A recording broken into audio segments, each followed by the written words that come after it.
not coming off now.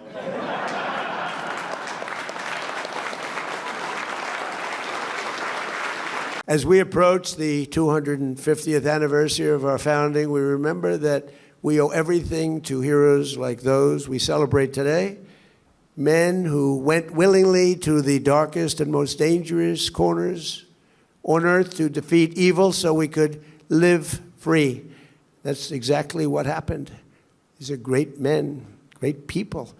We thank you, and we will never, ever forget you.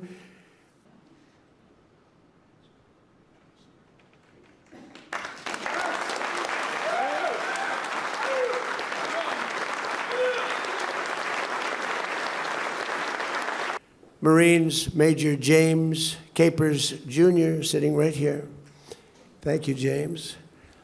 In Vietnam, the Corps promoted him from Staff Sergeant directly to Second Lieutenant, unusual, making Jim the first black Marine in history to receive a battlefield commission in the middle of a war.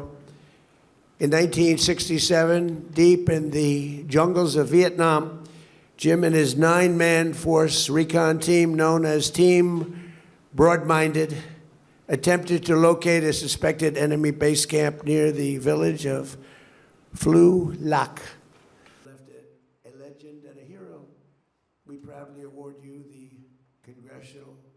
This isn't giving you some bad memories, Jim, but I'll tell you, everybody admires you, what you went through, believe me.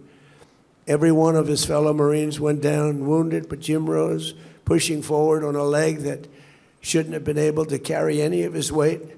United States Marine Corps.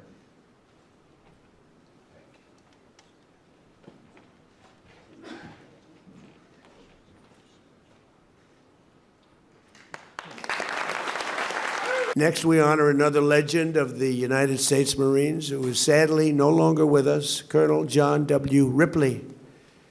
In the spring of 1972, the North Vietnamese prepared their Easter offensive, the largest ground invasion since the Korean War. It was a big, big invasion.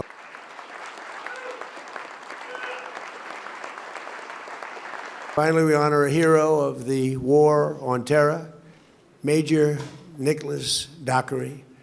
On October 2nd, 2012, Nick's platoon was guarding the compound of the governor of eastern Afghanistan when they were ambushed by 150 Taliban fighters.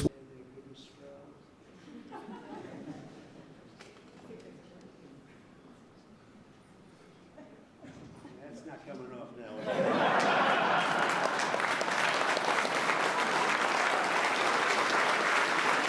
In his final act of unbelievable valor that day, Nick climbed his way to the open roof where he was again vulnerable to Taliban gunfire at highest levels. He signaled enemy positions with smoke grenades, allowing American gunships to come to the platoon's rescue.